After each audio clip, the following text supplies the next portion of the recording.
Live mula sa TV5 Media Center Reliance. Kasama ang buong puwersa ng News 5. Ito ang 28 KBP Golden Dove Awards at 13th Makatao Awards Best TV Newscast.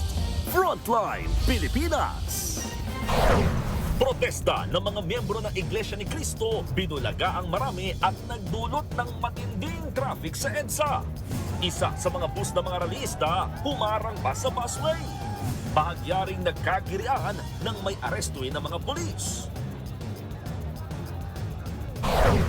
Vice President Sara Duterte, suportado ang surprise rally ng INC na kumukondena sa umunoy na pipintong pag-aresto kay Marcoleta.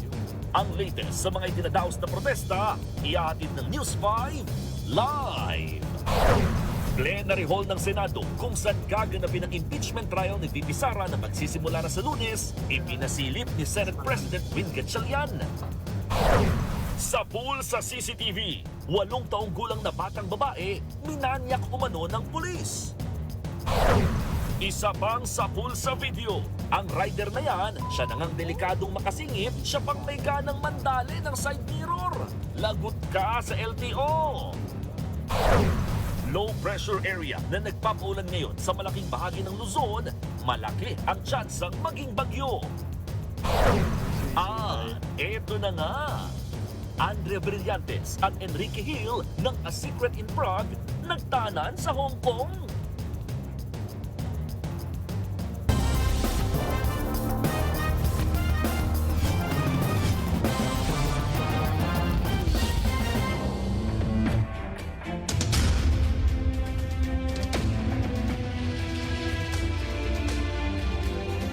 At nang bulaga ng biglaang protesta sa EDSA nga ang mga miyembro ng Iglesia ni Cristo. Nagtipon-tipon sila sa People Power Monument na naging dahilan kaya naparalisa ang trapiko. Walang permit na mag-rally ang grupo pero pinagbigyan pa rin sila ng pulisya. Kine-question ng grupo ang nakatakdang pagsasampa ng kasong pandarambong laban sa miyembro nilang si Senator Rodante Marcoleta. Live mula sa EDSA, nasa frontline ng balitang yan, si Gio Robles. Gio, gaano nakarami ang mga nandyan at sino-sino ba ang mga personalidad na nakiisa sa protesta? Ses na bulaga ang libo-libong komuter ng magsagawa ng biglaang kilos protesta ang mga miyembro ng Iglesia ni Cristo dito sa EDSA People Power Monument. Isa sa mga dumating dito sa protesta sa EDSA para magbigay suporta sa INC ay ang dating Senate President Alan Peter Cayetano. Bandang alas 4 ng madaling araw kanina nang may magtipon sa EDSA People Power Monument sa Quezon City. Humarang sila sa kalsada na naging dahilan ng pagbigat ng daloy ng mga sasakyan. Kalaunan, napag-alamang mga miyembro ng Iglesia ni Cristo ang mga nagtipon. Sandaling hindi nadaanan ang tulay na bahagi ng northbound lane ng EDSA White Plains nang harangan ito ng mga reliyista gamit ang mga bus. Nagkatensyon nang paurungin ng mga pulis ang nakaharang.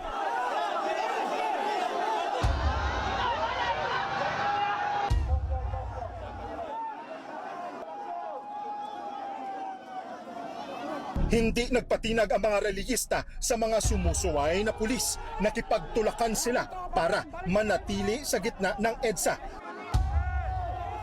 Kalaunay, napatabi sila, pati na ang nakabarang bus. Hindi po ako makainga! Hindi po ako makainga! Tumawat nga ako eh.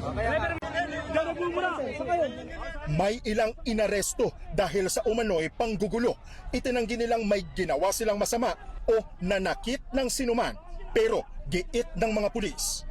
Maximum tolerance pa rin ang pinapairal natin, pero the moment na may nasasaktan tayong pulis ay ibang usapan po yun, nag-aaresto po tayo, inaresto po tayo. Sa isang pahayag, sinabi ng INC na pagpapakita nila ng suporta kay Senator Rodante Marcoleta ang rally sa EDSA. Sa gitna ito ng nakatakdang pagsampan ng kasong plunder sa kanya ng ombudsman. Giit ng iglesia, tutol sila sa pagbaluktot sa batas, lalo na kung ang layunin umano ay para pagtakpan ang katiwalian. Si Marcoleta raw ang nanguna sa pag-iimbestiga sa anila'y pinakamalaking pandarambong sa kasaysayan noong siya pa ang chairman ng Senate Blue Ribbon Committee. Nais naming iparinig sa mga kinauukulan na kahit ipakulong nila si Senator Marcoleta, ay hindi kami titigil sa paghingi ng katarungan para sa mga kababayan natin na ninakawan. Isa sa mga nakiisa sa kilos protesta ng INC, si dating Anakalusugan Party List Representative Mike Defensor. Isa si Defensor sa mga dawit sa kasong plunder na isasampa ng Ombudsman laban kay Marcoleta. Binweltahan ni Defensor ang Ombudsman kaugnay sa kaso na yan. Doon naman sa ombudsman, yan ay constitutionally mandated body. Ombudsman nga yan eh. Dapat again, huwag i-weaponize. Pero sa ngayon nga, nakakalungkot, nagagamit muli sa politika. Yung kaso namin ni Senator Marcoleta, yan na naman yan. Tapos yung mga dapat kasuhan na sinabi na noon, yung mga senador, hindi naman niya tinuloy. Pagkakampi na, pagkalaban, tinutuloy. Matatanda ang may hiwalay na kaso si Defensor mula naman sa NBI dahil sa reklamong qualified human trafficking. Kaya naniniwala raw si Defensor na ang mga kaso laban sa kanya ay ginagamit lamang para gipitin siya. Sa kabila niya, buo ang loob ng Defensor na harapin ang mga reklamo. Bago mag alas 2 ng hapon nang muling magkagulo nang magpang-abot ang mga rallyista at pulis sa bahagi ng EDSA southbound sa tapat ng People Power Monument. Nilinaw naman ng NCRPO na wala pang utos na i-disperse ang biglaang kilos protesta ng iglesia sa EDSA People Power Monument kahit wala itong permit dahil patuloy pa ang negosasyon sa pagitan ng pamunuan ng INC at PNP nang usisain kung bakit tila iba ang pagtrato kumpara sa ibang grupo na agad umanong dinidisperse. Sinabi ni NCRPO spokesperson Police Major Hazel Asilo na wala umanong kinikilingan ang pulisya. Inamin din ni Asilo na opsyon ang dispersal, ngunit nakadepende ito sa magiging resulta ng patuloy na negosasyon. Hindi naman po sa naging malamya, pero patuloy po kasi hindi po natin sila basta-basta ma-disperse ngayon dahil ongoing po ang pag-uusap. Ma'am, meron po bang pinapaboran ng PNP dahil po napayagan sila na magkaroon po dito ng programa despite walang permit? Wala naman po tayong pinapaboran, wala po tayong kinikilingan.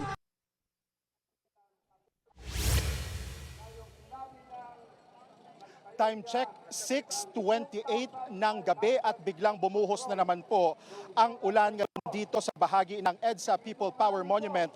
Pero sa makikita nyo sa aking likuran ay hindi nakikinig itong mga miyembro ng INC at patuloy ngang nakikinig sa nagpapatuloy na programa. May mga dala na sila ngayong payong nang sa gayon nga ay para manatili sila dito sa kanilang mga pwesto, pero wala yan sa perwisyo naman na inabot ng mga kapatid nating commuter ngayong araw. Mula alas 4 ng madaling araw kanina, marami ang na-late dahil barado, bumper to bumper ang traffic sa parehong lane ng EDSA. From my point of view, lalo sa EDSA southbound, sa mga motorista po natin, sa mga nagmamaneho, both private and public utility vehicles, asahan po ang napakabigat na daloy ng trapiko kung kayo po ay mula ng Quezon City at papunta po kayo ngayon sa bahagi ng Ortigas sa San Juan, diretso ng Mandaluyong hanggang sa Makati. Kung pwede lang po, maghanap na po kayo ng ibang alternatibong ruta dahil halos hindi pa rin madaanan ang EDSA southbound. Same is true dito naman po sa EDSA northbound. 1 to 2 lanes lang din yung magdaraanan ngayon ng mga sasakyan. Kaya sa mga kapatid natin, kung kayo po ay pauwi o kayo man ay pasukan ng trabaho sa mga night shift, mas mabuti po na gumamit o sumakay na po muna kayo ng MRT. Dahil nga po dito sa gawang kilos protesta ng Iglesia ni Cristo dito sa EDSA People Power Monument, hindi pa halos may aalis yung isang bus na nakabalandra dyan po sa bahagi ng EDSA northbound corner ng White Plains Avenue. Kaya yung mga sasakyan ay hindi pa rin makadiretso at hindi pa rin yung buong lane. At dahil na rin dito sa mga kapatid natin na halos nandito na rin sa kahabaan ngayon ng EDSA, sa mga oras po ito nagsasalita si dating Ilocos Governor Chavit At see nandyan po yun sa stage, and we can see him dito sa LED screen mula sa ating pwesto. Ngayong araw na ito, says Cheryl, ay wala pang permit itong Maraming salamat, Gio Robles. Pinatatahimik lang daw ng gobyerno si Senator Rodante Marcoleta kaya siya sasampahan ng kasong plunder. Matagal na raw itong plano ng administrasyon. Pero buwelta ng ombudsman sa bibig mismo ni Marcoleta galing ang paglabag niya. Live mula sa Quezon City, nasa frontline ng balitang yan, si Camille Samonte. Camille, bakit sinasabi ni Senator Marcoleta na gusto siyang patahimikin?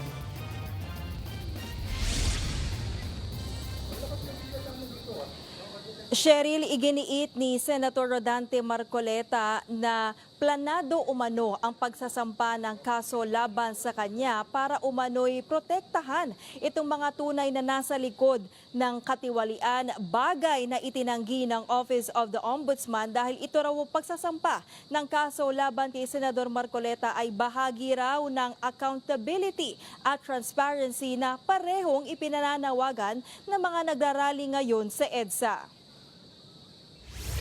Gusto nating papanagutin lahat ng mga taong ito. Ngunit kapag ako'y kanilang inaresto, hindi na po matutuluyan. Akala po nila'y maililibing ito sa limot.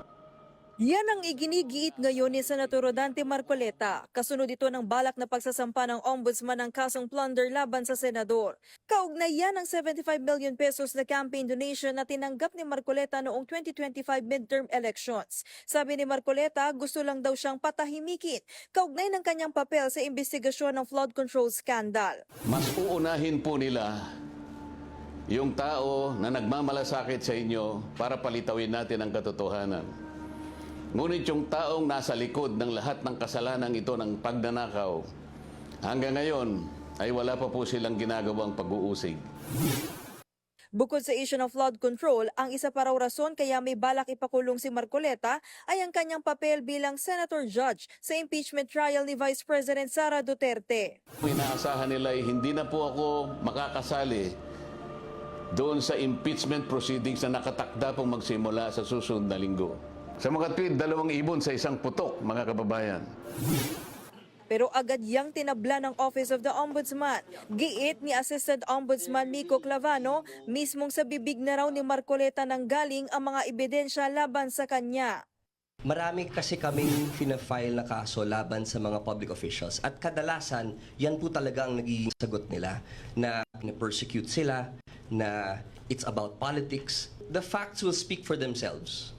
And I think when you read the case and you listen to the admissions and you listen to the interviews, you will see that the case is quite clear-cut.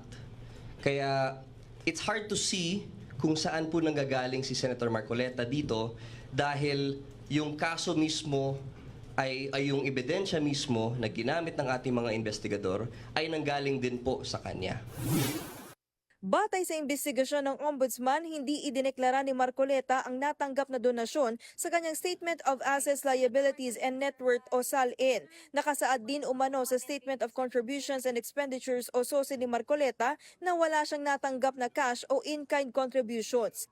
Nitong Marso, tinapos na ng Commission on Elections o COMELEC ang kanilang investigasyon sa umano'y hindi idineklarang campaign contributions kay Marcoleta. Wala raw kasi ebidensyang magpapatibay na gumawa siya ng anumang election offense. Hindi pa naman daw kasi kandidato noon si Marcoleta sa pagkasenador. Pero ang iginigiit ngayon ng Ombudsman, maituturing pa rin itong plunder o pandarambong. Dahil kahit pa kandidato noon si Marcoleta, kongresista naman siya ng sagip party list. Admitado naman po yung mga donors, na nagbigay naman din sila, no? And from the own admissions as well of Senator Marcoleta, tinanggap niya yung 75 million. Ngunit hindi po niya nadeklara sa SALN, neither niya dineklara sa kanyang SOSE. Ngayon, just to put things in context, no? As a public official, kasama po kami doon. Lahat ng congressman, lahat ng senador, lahat po ng nasa executive branch, lahat ng huwes sa judiciary. Bawal tumanggap ng ganun kalaking kahalaga ng pera. Samantala, iginiit ni Batangas 1st District Representative Leandro Leviste na kung aalamin daw ang tunay na campaign donors ng mga politiko, mauubos daw sa dami ng kaso ang karamihan sa mga senador at kongresista. Kaya tanong niya, bakit daw si Marcoleta ang kakasuhan? Ang election campaigns pangaraw ng ibang kandidato ay pinondohan ng flood control scandal.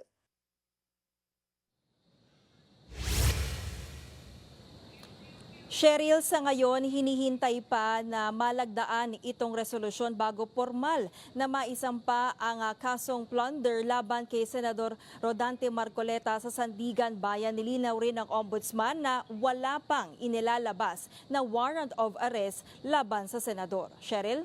Camille, may reaksyon na ba ang liderato naman ng Senado dito nga sa kaso laban kay Senator Marcoleta?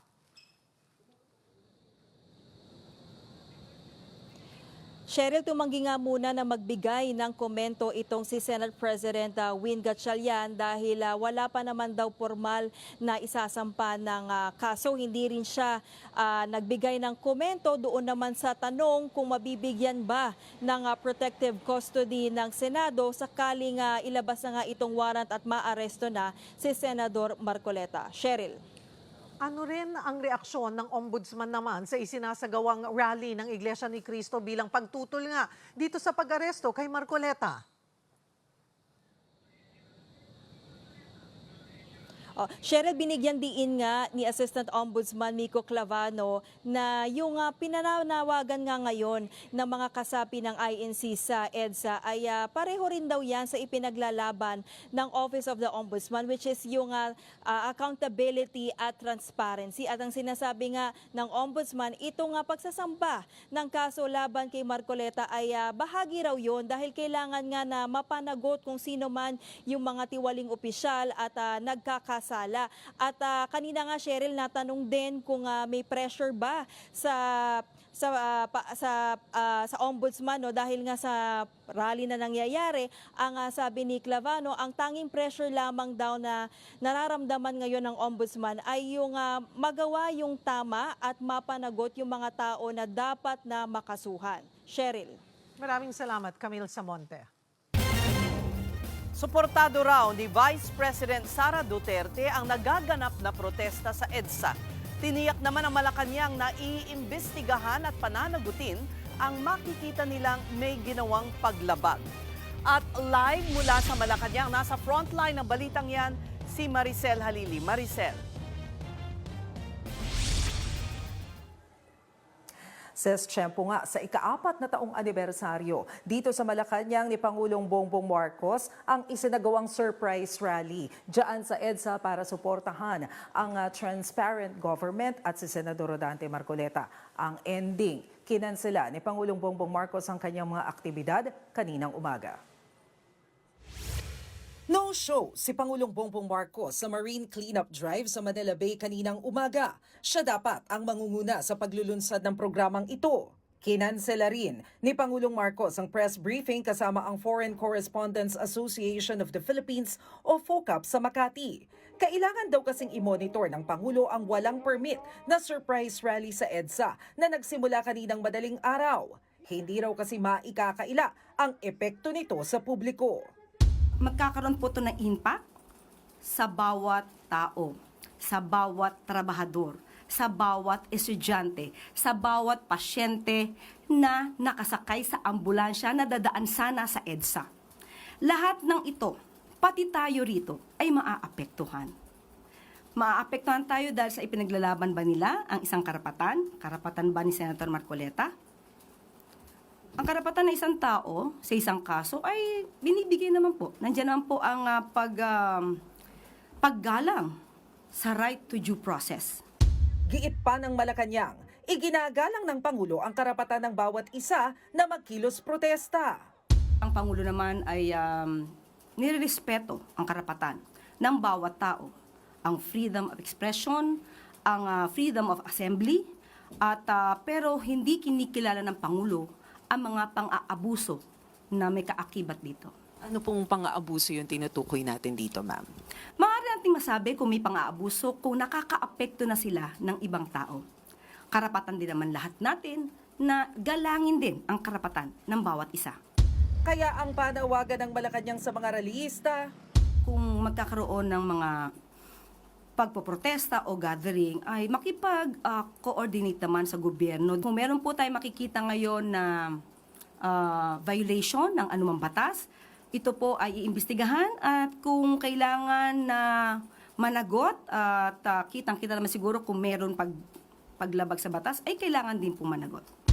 ramdam din ang paghihigpit ng seguridad sa Malacanang. Pero wala raw nakikitang direktang banta ang palasyo.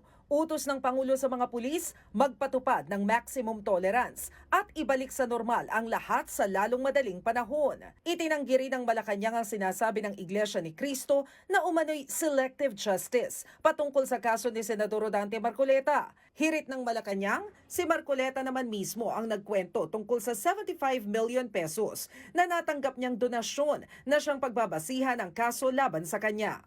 Sa ngayon ay wala pong selective justice na namamayani sa administrasyon ni Pangulong Marcos Jr. Kaya nga po kahit na kaibigan, kaalyado, nauna pa po na nakulong, na-detain, at ngayon ay humaharap sa kaso na plunder at graft case. Nagpahayag naman ng suporta sa protesta sa EDSA si Vice President Sara Duterte. Sabi niya, malinaw ang poor governance at kapalpakan ng administrasyong ito na tugunan ng totoong problema ng ating kababayan gaya ng mataas na presyo ng bilihin at kawalan ng trabaho. Sa halip daw na tugunan ng mga problemang ito, pinili ng administrasyong patahimikin ang mga sumasalungat sa pamamagitan ng mapagpanggap na paghahanap ng accountability o pananagutan. Ginamit daw nito ang issue ng justice system sa pamamagitan ng paghahabol sa mga individual na maingay laban sa korupsyon at pang-aabuso. Tugon naman sa kanya ng Malacanang, 2018 pa lang, nasa gobyerno na si Marcoleta. Bakit wala raw itong nagawa tungkol sa issue ng korupsyon? Ang dapat daw ungkatin ay kung ano ang ginawa ng nakaraang administrasyon. Ang itanong po natin ay kung ano ang nangyari sa nakaraan. Ba't di natin hanapin yung sinasabi ni dating Pangulong Duterte na ghost projects as early as 2020? Saan na rin po ba yung mga ghost projects at mga maanumalyang flood control projects na binabanggit ni dating Congressman Andaya? Bakit hindi rin natin ito hanapin?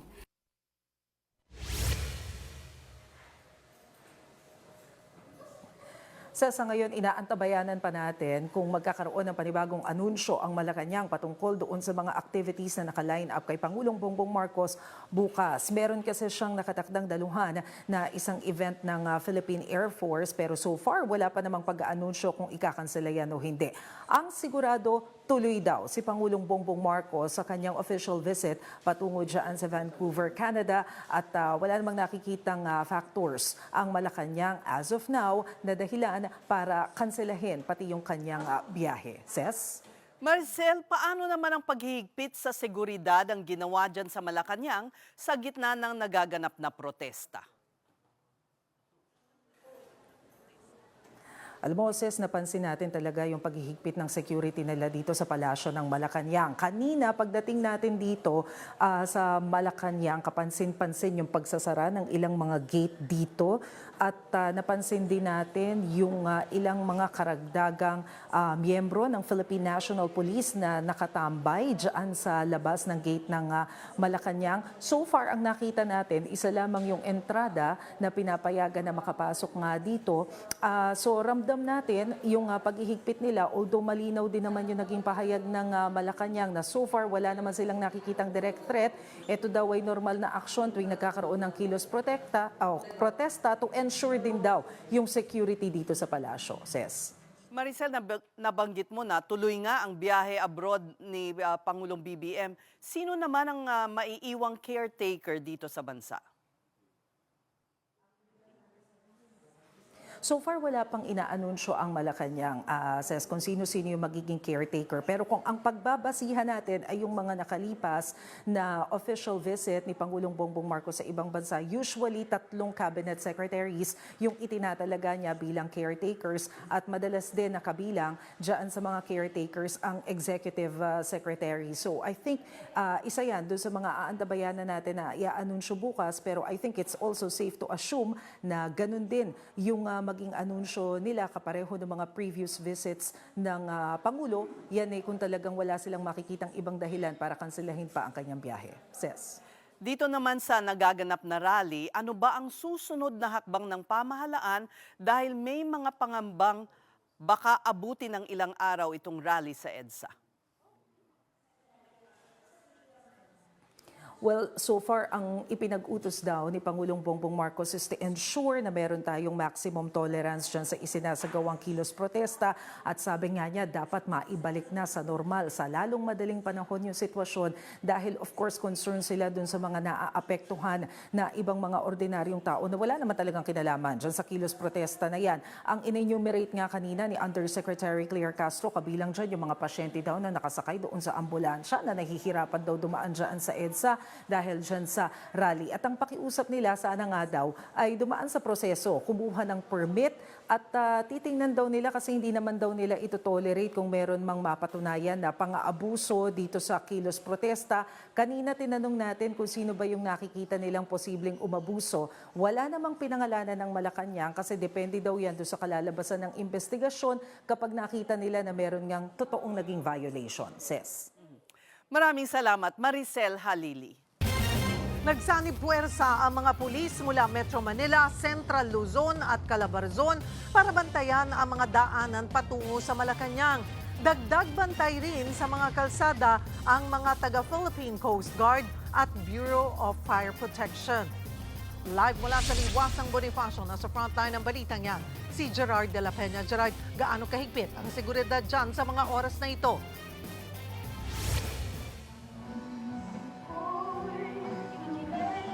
Alam mo, Cheryl, maski nga dito sa Liwasang Bonifacio ay nagtipon-tipon din itong mga miyembro ng Iglesia ni Cristo. Pero kung ano yung ingay nila sa kilos protesta dito, ay siyang tikom naman ng kanilang bibig patungkol doon sa mga susunod nilang gagawin.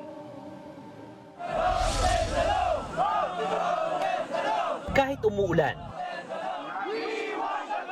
hindi nagpatinag ang mga miyembro ng Iglesia ni Cristo sa rally sa Liwasang Bonifacio. Bitbit ang mga placard, may mga nakalagay na pagsuporta nila kay Senator Rodante Marcoleta. Anila, note to selective justice daw. Ang panawagan nila nakatuon sa pananagutan at mas maigting na kampanya kontra korupsyon. Kaya nga kahit tumila na ang ulan, marami-rami pa rin ang mga nagprotesta. Ayon sa impormasyon nakuha namin, ilan sa mga nagprotesta rito ay nagpunta pa ng EDSA. Posibleng magtagal sila hanggang Huwebes dahil may dumating na mga portalet. Dahil dyan, mas pinaigting ang seguridad sa Liwasang Bonifacio. Dahil may daan ito papuntang Malacanang, isinara na nga rin ng mga otoridad ang access points papuntang palasyo, kabilang na riyan ang Ayala Bridge, kung saan nilagyan ng concrete barrier, binarikadahan ng mga barbed wire at bantay sarado pa ng mga pulis. Nandito rin ang Bureau of Fire Protection at Philippine Coast Guard bilang dagdag puwersa sa pagsisigurong hindi makadaraan ang mga rallyista. Pati nga ang ilang rider, hindi rin makadaan sa sobrang higpit ng seguridad. Maging yung mga naglalakad lang, hindi rin pinayagang makalusot sa Ayala Bridge. Pinaigting din ang seguridad sa Menjola, kung saan nag-deploy ng mga pulis mula sa Calabarzon at Central Zone dahil madaraanan din ito patungo Malacanang. Basic security measures lang yung nilalatag natin dito. Pag meron tayong malaki ang mga pagkilos, ganito talaga yung ginagawa natin dito. At ito naman, itong sa likod natin ito, napapansin nyo, simula nung may nangyari noong September 21, nilagay na natin ito. At nakita natin very effective kasi wala dito nangyari ng mga physical confrontation na, wala na tayo na itala. Paliwanag ng palasyo, kailangan itong gawin kahit walang banta sa Pangulo. Para po mas maproteksyonan ang mga nandito sa loob, kasama kayo. At alam po natin na kapag kami ganitong mga klase ng rally, ano naman po ito kasama na po ito sa paghahanda. Hindi po natin alam kung may mangyayari dito, kung may papasok or what. So ito po ang pinaka-opisina ng ating Pangulo. So dapat din po natin itong proteksyonan.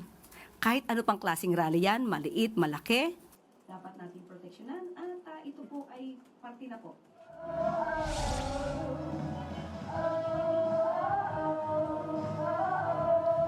Cheryl, sa ngayon ay ongoing ang programa dito sa Liwasang Bonifacio, pero sa nakita natin mula dito hindi ganun karami yung mga miyembro na nagpa-participate. Pero marami naman tayong nakikitang mga miyembro, mga rallyista na sumisilong sa mga puno dito. Marami sa kanila sumisilong na rin doon sa kanilang mga tent dahil nga marami siguro sa kanila magpapalipas ng gabi dito. Kung may tatanong nyo naman yung traffic, normal lang takbo ng traffic dito, mabilis lang ang pagtakbo ng mga sakyan. Sakayan din at babaan itong lugar na ito at sa ngayon hindi pa naman nahihirapan yung mga commuter. Sheryl. Maraming salamat, Gerard de la Peña. Ipinasilip na ang plenary hall ng Senado kung saan gaganapin ang impeachment trial ni VP Sara Duterte na magsisimula na sa Lunes. Kumpiyansa naman ang prosekusyon na kakayanin nilang ilatag ang mga ebidensya sa itinakdang panahon. Nasa frontline ng balitang yan si Marian Enriquez. Nag-ocular kanina si Senate President Sherwin Gatchalian kasama si Impeachment Clerk of Court Ray Bantug at Office of the Sergeant-at-Arms General Alfred Soto Corpus. Sinilip nila ang session hall na magsisilbing venue ng impeachment trial. Mula sa kinatatayuan ng Senator Judges, nasa kanan ang House Prosecution Panel, kaliwa naman ang defense.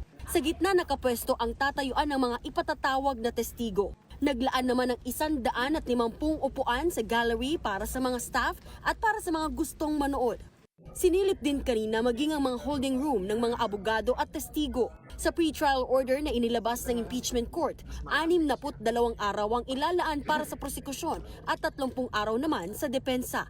Sa 15 pahinang pre-trial order, nakalista ang mga testigo ng 2 panig. Sa hanay ng prosekusyon, nasa 57 ang kanilang proposed witnesses. Sa defense team naman, hindi bababa sa 45 na testigo ang kanilang planong ipresenta.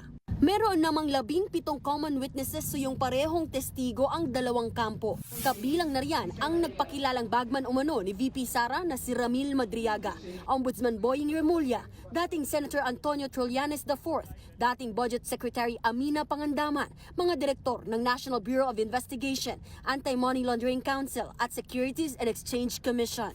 Sa susunod na Lunes, July 6 na mag-uumpisa ang paglilitis.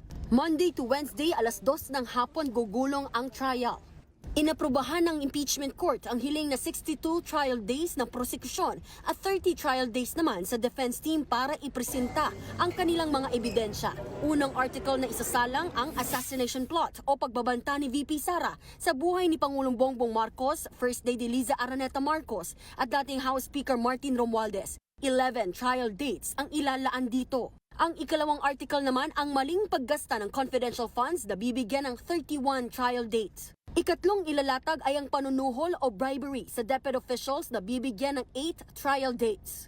At ang panghuli, ang article ng unexplained wealth na mayroong 12 trial dates. Para kay House Prosecutor Terry Ridon na siyang lead sa huling article, kakayanin naman nilang mapresenta ang mga ebidensya. Dapat yung pong kada witness ay maisalang po ng isang araw lamang. Ibig sabihin, yung pong direct tsaka cross ay dapat matapos po within the entirety of a day. Samantala, opisyal na gagamiting lengguwahe sa paglilitis ang English at Filipino. Dapat maintindihan ng bawat Pilipino ang nangyayari sa impeachment trial. Dapat maintindihan nila ang ebidensya at ang mga diskusyon at ang mga debate. Dapat maintindihan nila kung ano ang sinasabi ng ating mga senator judges. The impeachment is one of the highest form of inquest at dapat maintindihan ng Pilipino kasi kasama sila sa paghusga nito. Bibigyan ng 3 araw o hanggang July 2 para magkomento ang 2 kampo. Samantala, handang-handa naman na raw ang prosekusyon na humarap sa paglilitis sa darating na Lunes. Handa po tayo at gagalangin natin ang proseso. Sana galangin din ng bawat Pilipino ang ating impeachment court. Makikita na rin sa website ng Senado ang lahat ng mga dokumentong may kaugnayan sa impeachment ni VP Sara. Nagbabalita mula sa Frontline, Marian Enriquez, News 5.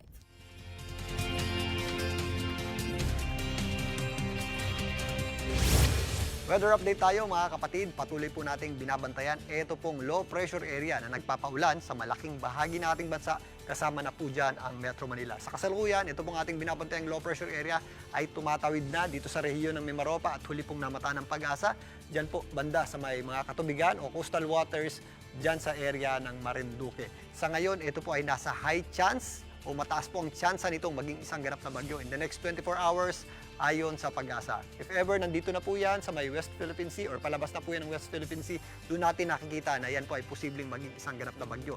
If ever ito po ay maging bagyo sa loob ng ating PAR, ito po ay mabibigyan ng local name na Henry. Sa kasalukuyan, ito pong ating low pressure area at ang habagat ang nagdadala po ng mga pag-ulan sa malaking bahagi ng ating bansa. Dahil po sa ating low pressure area, asahan pa rin po natin ng maulap na panahon at posibleng kalat-kalat na pag-ulan at mga thunderstorms dito po sa rehiyon ng Bicol Region. Kasama na po dyan ang malaking bahagi ng Mimaropa, lalong-lalo na po sa area ng Mindoro at Romblon, maging dito sa Marinduque. May mga pag-ulan din tayo at mga posibleng thunderstorms sa Calabarzon, kasama po dyan ng Batangas, Laguna at area po ng Quezon. Dito sa Metro Manila, maula pa rin po ang ating panahon at posible rin po yung ating mga manakanaka o yung ating mga intermittent na pag-ulan.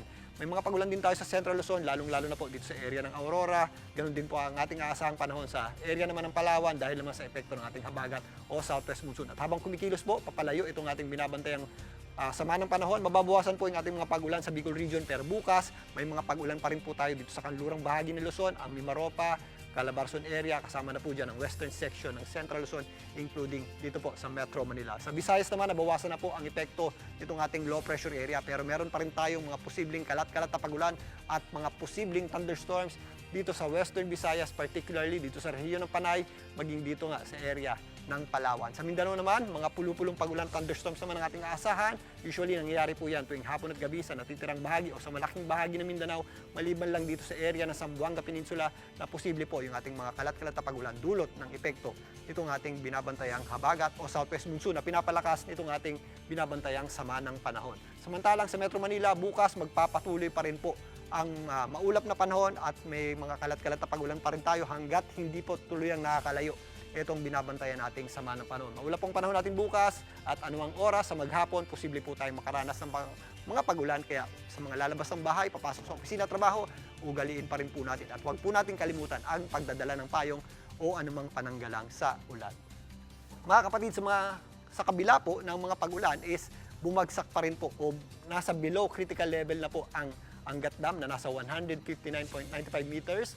Mula po sa 160 meters sa kanyang critical level. Ang Angat Dam po ay isa sa dam na nagsusupply ng tubig dito sa Metro Manila. Sa susunod na linggo hanggang sa ikatlong linggo ng July, meron tayong inaasahang mga malawakang pagulan na posibleng magpataas muli ng level ng tubig sa Angat Dam. Pero mananatili po yan, nasa below normal high water level ng Angat Dam. Kaya maghanda pa rin po tayo at mag-ingat sa mga posibleng epekto ng kakulangan sa tubig, lalong-lalo na sa huling bahagi ng taon, dahil na rin po sa posibleng epekto nitong ating malakas na El Nino sa huling bahagi ng taon nga hanggang sa unang bahagi ng 2027. At yan muna ang latest sa ating lagyan ng panahon. Muli ako po ang inyong weather frontliner, Alvin Pura, na laging may panahon para sa iyo. Muling nagkaroon ng maliit na pagsabog ang Bulkang Taal kaninang hapon. Batay sa tala ng PHIVOLCS, tumagal ang tinatawag na minor phreatomagmatic eruption ng 4.5 minuto. Ito yung pagsabog na dulot ng paghahalo ng mainit na magma at tubig.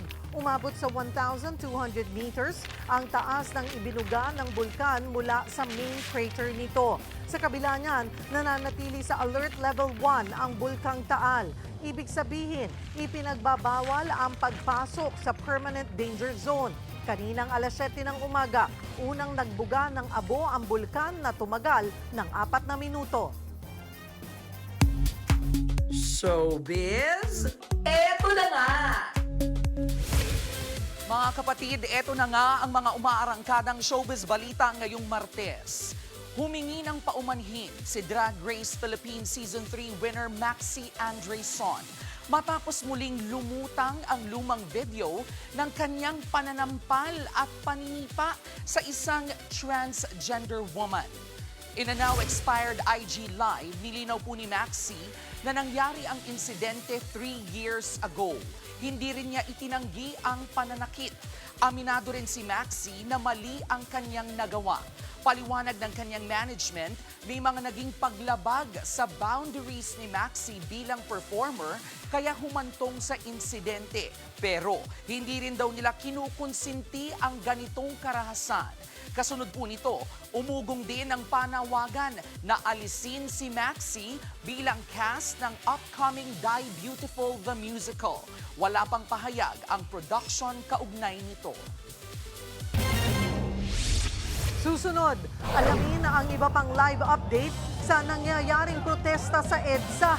Kabilang na ang mga commuter na naperwisyo ng rally. Dating Vice Mayor ng Abuyog, Leyte at ang kanyang anak natagpo ang patay matapos mawala ng ilang araw. Sa pulsa video, ang pambabastos ng isang pulis sa 8 taong gulang na babaeng estudyante. Hinawakan ng mukha ng biktima at sinabihang pakis. At Alex Ayala posibleng makalaban ang 23-time Grand Slam champion na si Serena Williams sa Wimbledon Championships. Abangan ang lahat ng yan sa pagbabalik ng Frontline Pilipinas.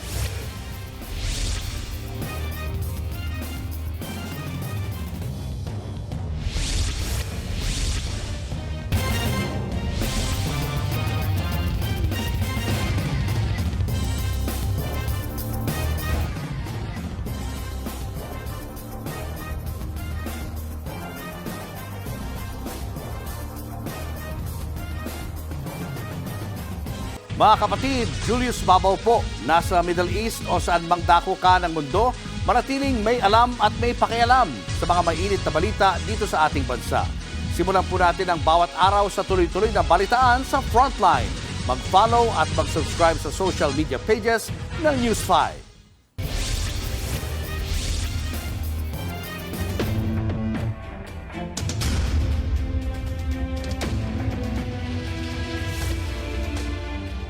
Naperwisyo ang ilang commuter at tsuper sa biglaang rally ng Iglesia ni Cristo sa EDSA.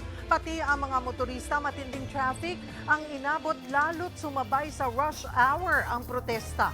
Nasa frontline ng balitang yan si Mobile Journal, Jazz Paredes. Sumabay sa rush hour ang surpresang rally ng Iglesia ni Cristo sa bahaging ito ng EDSA kaninang umaga. Bukod sa kumpol ng mga reliyista, sinakop na ng kanilang mga sasakyan ng halos buong bahagi ng northbound. Ilang oras tuloy na imbudo ang mga motorista para lang makalampas dito. Pero ilang oras pa, bumuhos na rin ang malakas na ulan.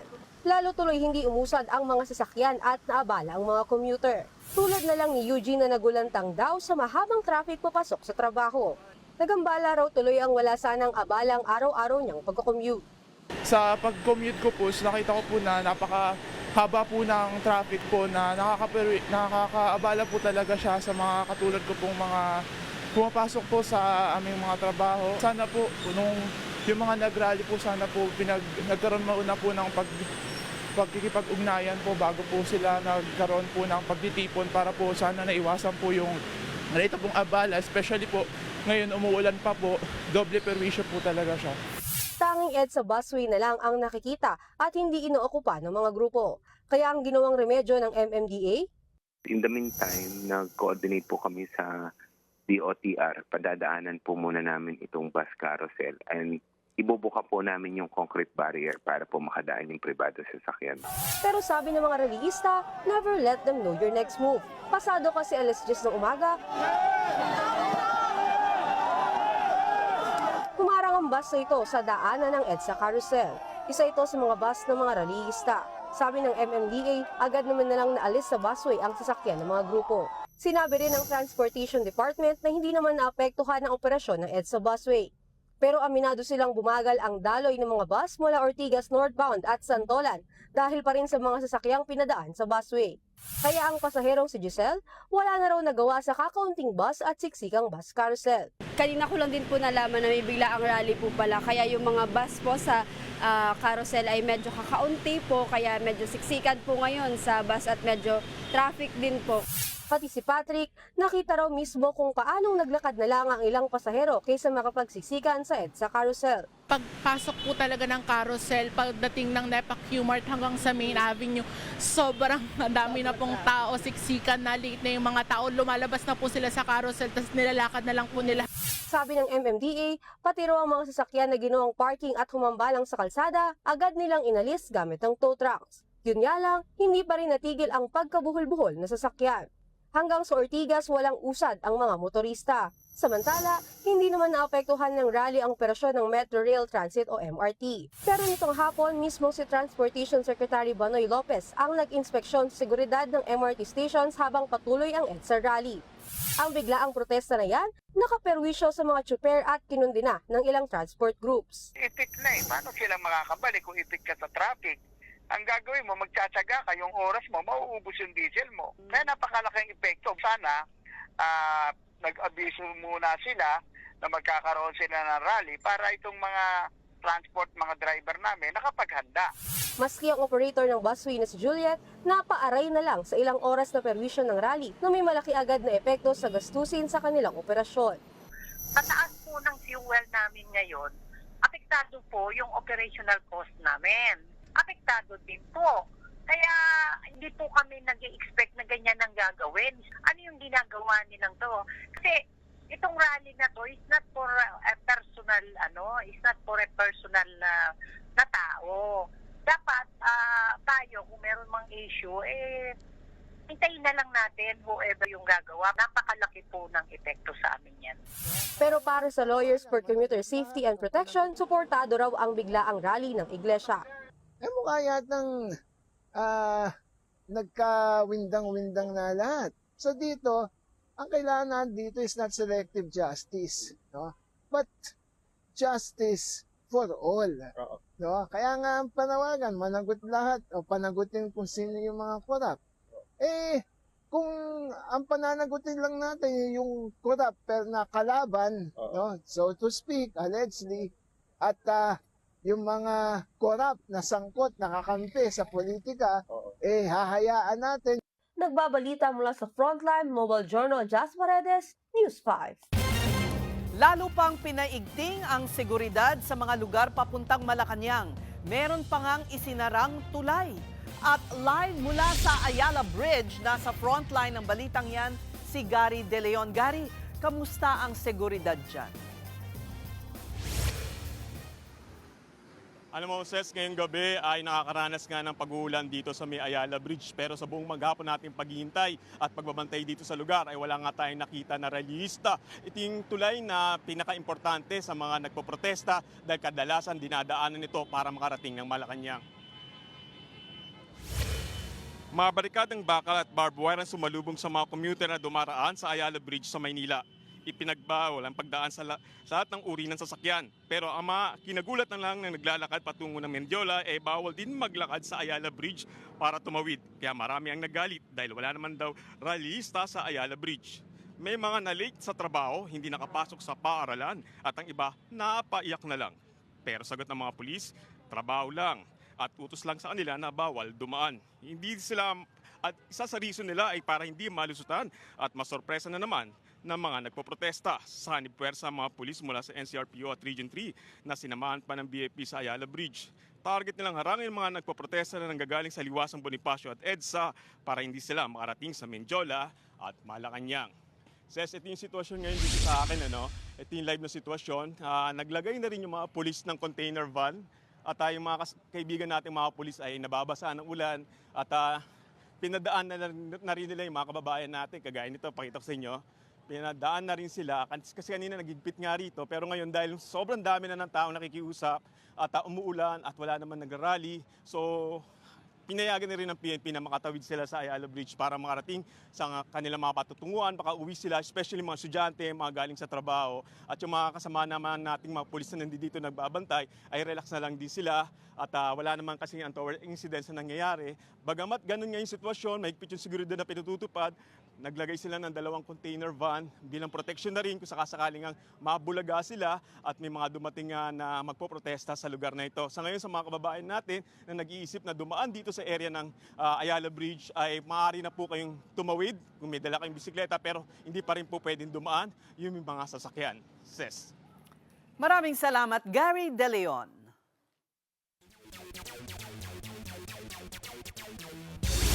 Posibleng makaharap ni Alex Ayala si former world number 1 Serena Williams sa Grand Slam tournament na Wimbledon. All set na ang laban ni Alex mamaya kontra sa former doubles partner niyang si Renata Zarazua, habang makakaharap naman ni Serena si Maya Joint ng Australia. Dahil nasa iisang bracket, sina Alex at Serena ang magkakaharap sa second round sakaling pareho silang manalo. Pero sa ngayon, tinitiyak muna ni Alex na handa na siya sa laban kontra kay Renata. Di magpapakampante si Alex lalo minsan na siyang natalo ng Mexican player. Susunod sa pulsa video, 8 taong gulang na babaeng estudyante, binastos daw ng isang pulis. Umabot pa raw sa puntong chinachat nito ang biktima. Kamote rider nag-counterflow na nang hampas pa ng side mirror. At etong matindi, Stephen Curry at LeBron James posibleng magsama sa iisang team sa NBA. Yan at iba pa sa pagbabalik ng Frontline Pilipinas.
Mga kapatid, Julius Babaw po. Nasa Middle East o sa amang dako ka ng mundo, manatiling may alam at may pakialam sa mga mainit na balita dito sa ating bansa. Simulan po natin ang bawat araw sa tuloy-tuloy na balitaan sa Frontline. Mag-follow at mag-subscribe sa social media pages ng News 5. Lagot sa LTO ang rider na nahuling nag-counterflow at ang matindi pa, nasa pulsa sa video na nanghampas pa ng side mirror ng kasalubong na sasakyan. Narito ang Frontline Report.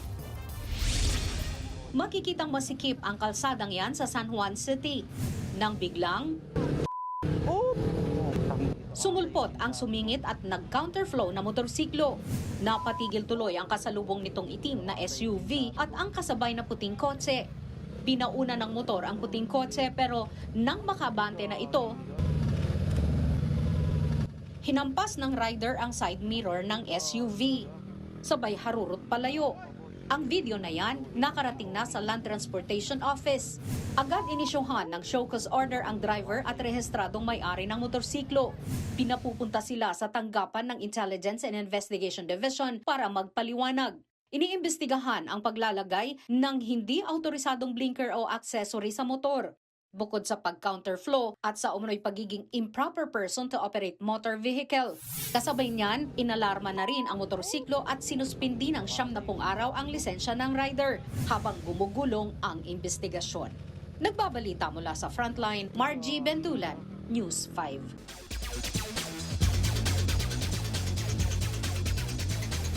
Posibleng mag-team up ang NBA superstars na sina LeBron James at Stephen Curry. Ayon sa ilang reports, sinatarget ng Golden State Warriors na makuha si LeBron at former teammate ni LeBron na si Anthony Davis. Mas mababang sweldo raw ang posibleng i-offer ng Warriors kay King James. Pero mukhang di na issue yan kay LeBron na kumita ng higit kalahating $1 billion sa Lakers.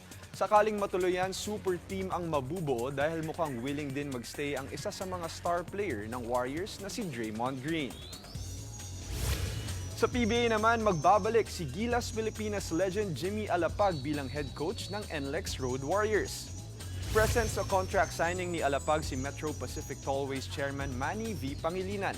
Dala ni Alapag ang malalim na experience bilang former player at player development coach ng Sacramento Kings sa NBA.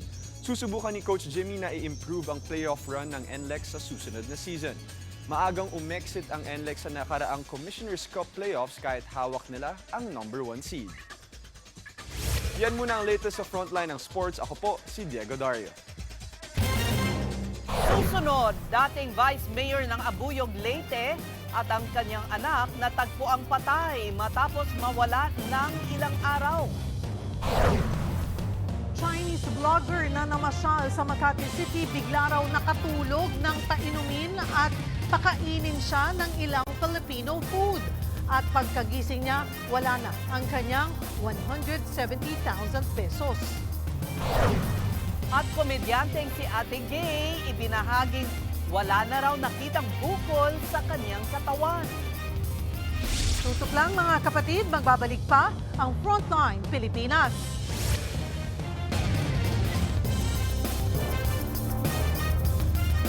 Mga kapatid, Cheryl Cosim po. Nasa Estados Unidos, Canada o saan mang dako ka ng mundo, manatiling may alam at may pakialam sa mga mainit na balita dito sa ating bansa. Simulan natin ang bawat araw sa tuloy-tuloy na balitaan sa Frontline. Mag-follow at mag-subscribe sa social media pages ng News 5.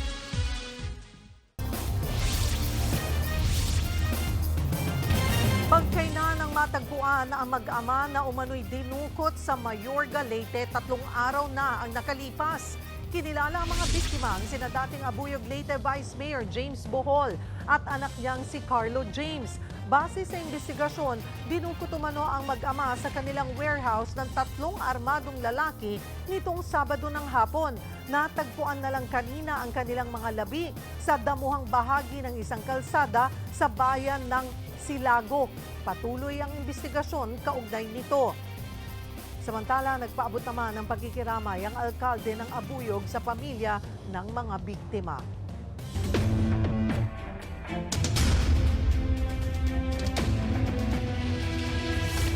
Sinuspindi ang mga panghapong klase matapos isara ang ilang kalsada sa Maynila. At live mula sa Mendiola, nasa frontline ng balitang yan, si Ian Suyo. Ian, nakaabot na ba riyan ang mga rallyista?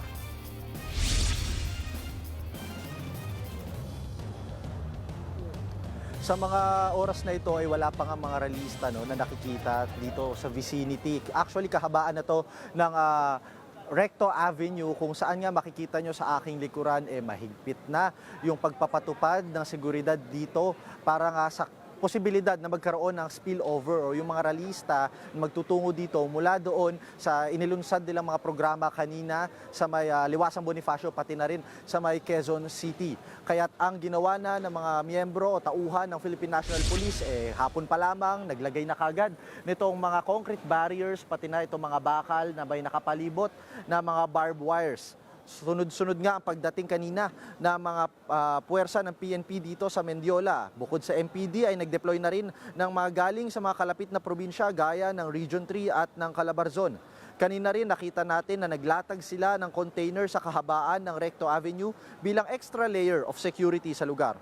Kanina kasi ay sarado na ang kahabaan ng Legarda hanggang Casal Street. Ayon sa Manila Police District, bahagi ito ng kanilang basic security measures sakali mang magtungo rito ang mga rallyista. Tanging mga motorsiklo at light vehicles lamang ang pinapayagang makadaan dito. Dahil sa pagharang sa mga kalsada, nahirapan tuloy ang ilang mga residente, lalo na ang mga estudyante na nag-aaral sa paligid ng Legarda at ng Mendiola. Mayroon nga kaninang nakausap tayo na guro kung saan sinabi niya alas 3 ng hapon, nagsuspindi na raw sila ng klase para hindi na sila mahirapan pati yung mga mag-aaral. Actually po ngayon, hindi po ako makauwi ngayon kasi sa San Juan pa po ako umuwi. So sarado po yung dadaanan ko ngayon. Usually po kasi bus, mamaya po LRT po ako pauna. Nag-cancel kami gawa ng kakawaway mga bata dahil traffic po. Kanina pong pumasok ay nahirapan na silang pumasok dahil yung walang masakyan. Opo. Mabay nilakad nila. Paski po kami mga guro.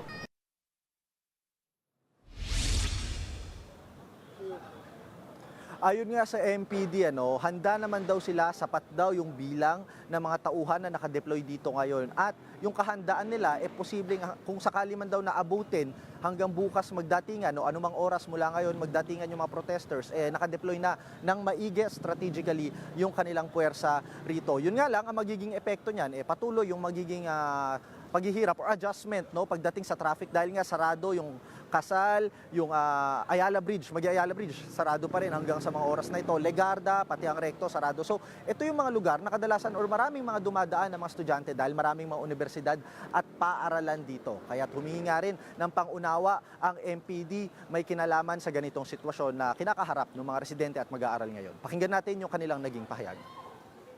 Humingi tayo ng pangunawa sa ating mga kababayan. Alam po natin yung abalang may dudulot nito.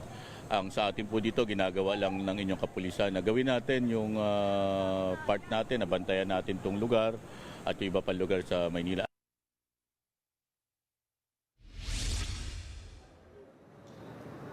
Okay, ipakita lang natin yung sitwasyon ngayon dito.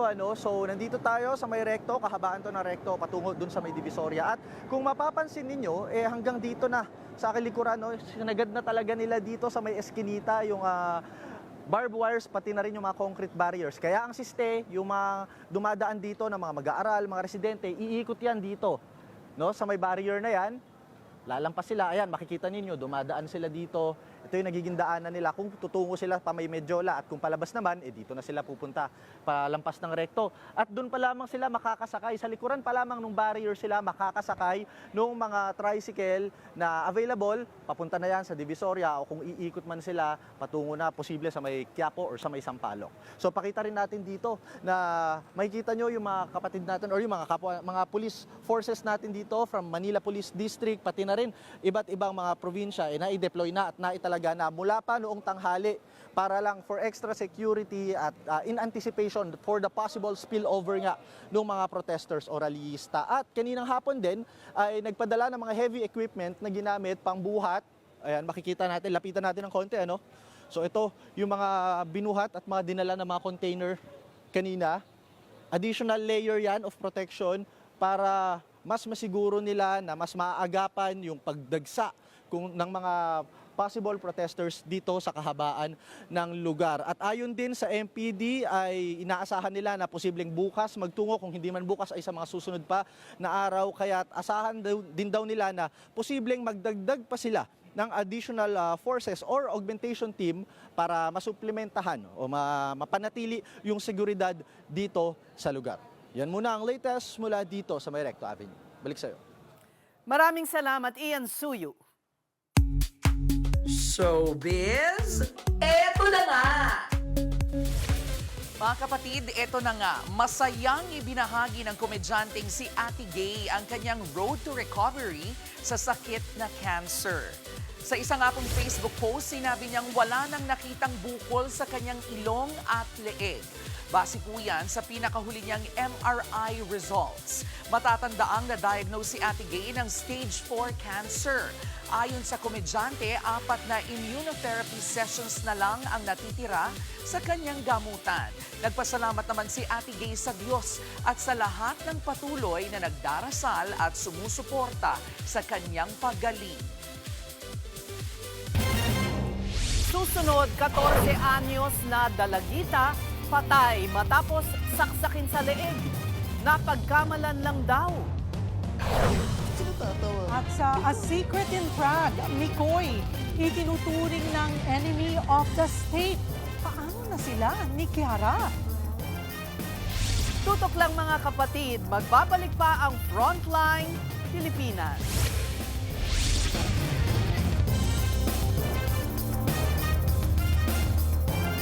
Mga kapatid, Cheryl Cosing po. Nasa Estados Unidos, Canada o saan man dako ka ng mundo, manatiling may alam at may pakialam sa mga maiinit na balita dito sa ating bansa. Simulan natin ang bawat araw sa tuloy-tuloy na balitaan sa Frontline. Mag-follow at mag-subscribe sa social media pages ng News 5.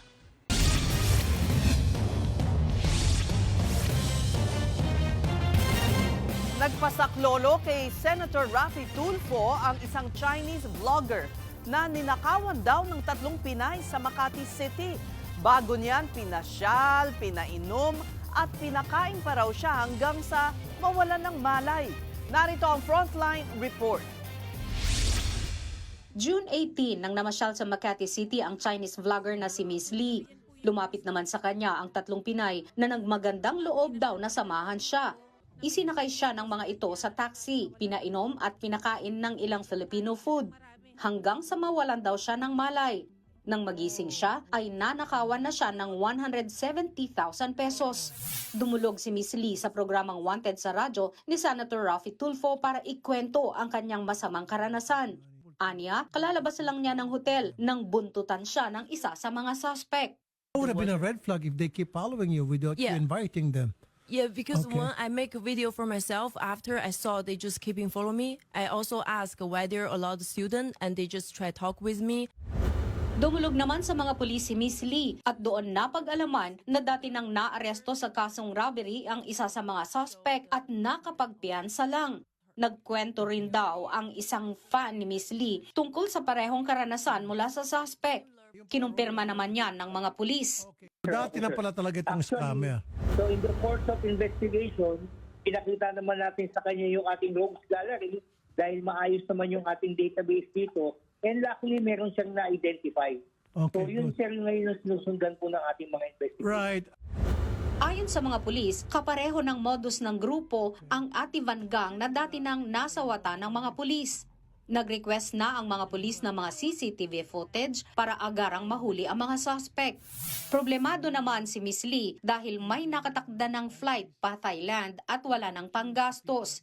Dahil dyan, nangako si Senator Tulfo ng perang panggastos ng dayuhan hanggang sa makaalis na ito sa bansa.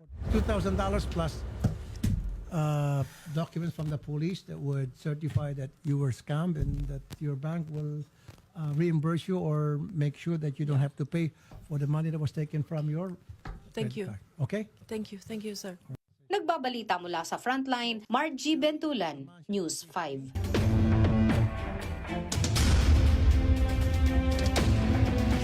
Aprobado na ng lokal na pamahalaan ng Quezon City ang permit ng Iglesia ni Cristo para sa isa na namang kilos protesta bukas.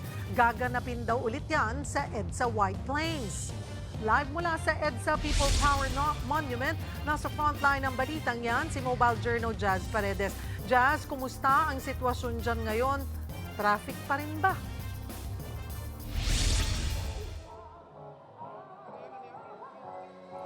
Cheryl, bahagya na ang bubuti ang panahon dito sa White Plains Avenue kung saan isinasagawa ang flash rally ng miyembro ng Iglesia ni Cristo.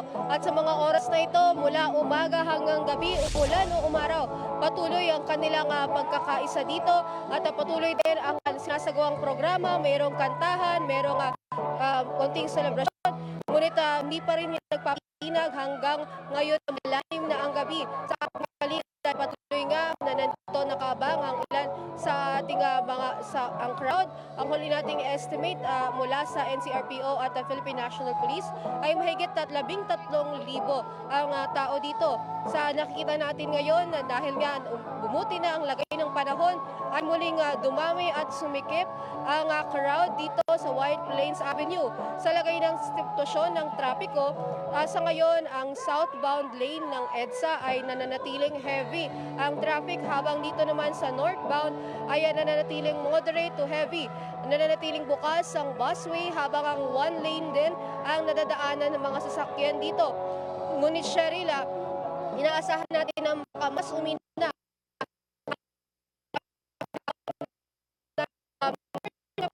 para sa ATM yan hanggang nakalagay na isasagawa ang programa sa White Plains Avenue, Temple Drive, Quezon City at nakalagay dito that no total road closures will be undertaken during the duration of the activity. At dapat din daw ay ma-observe ang cleanliness at orderliness at all times during the rally or peaceful rally nga na kanilang hininga ng permit or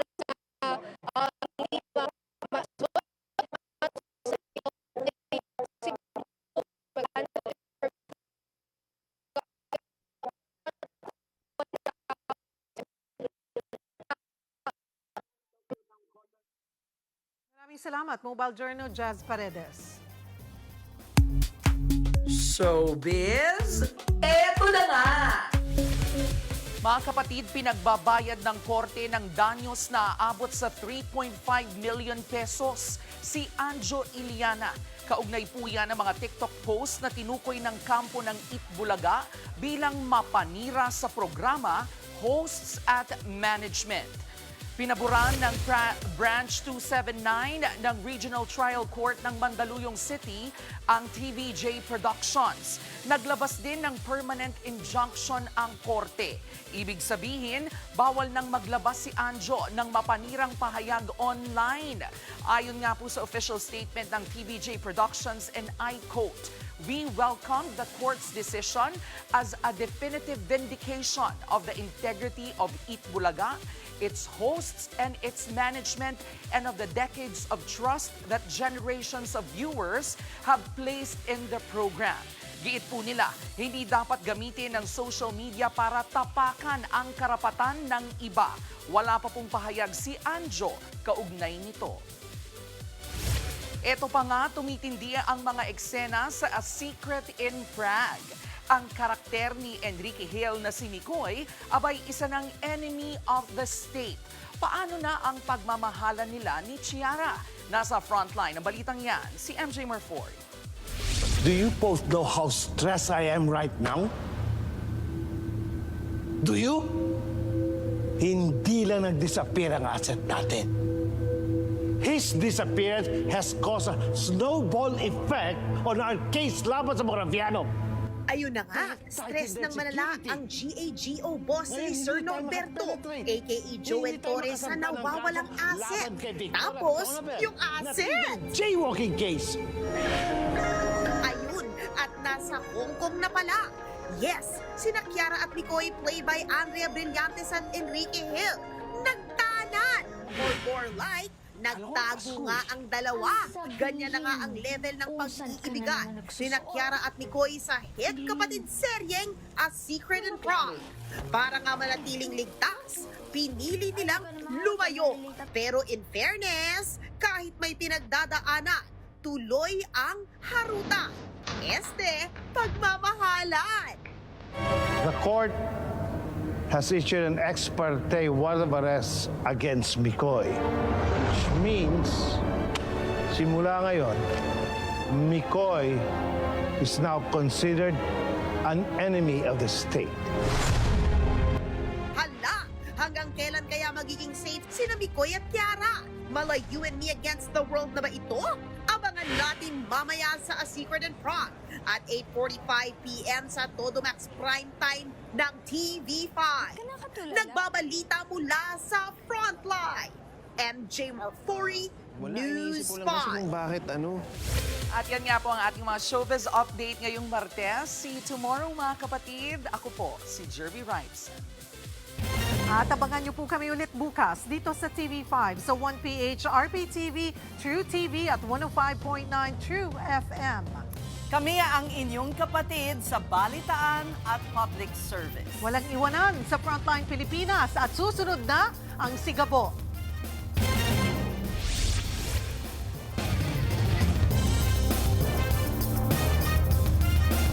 Mga kapatid, Cheryl Cosim po.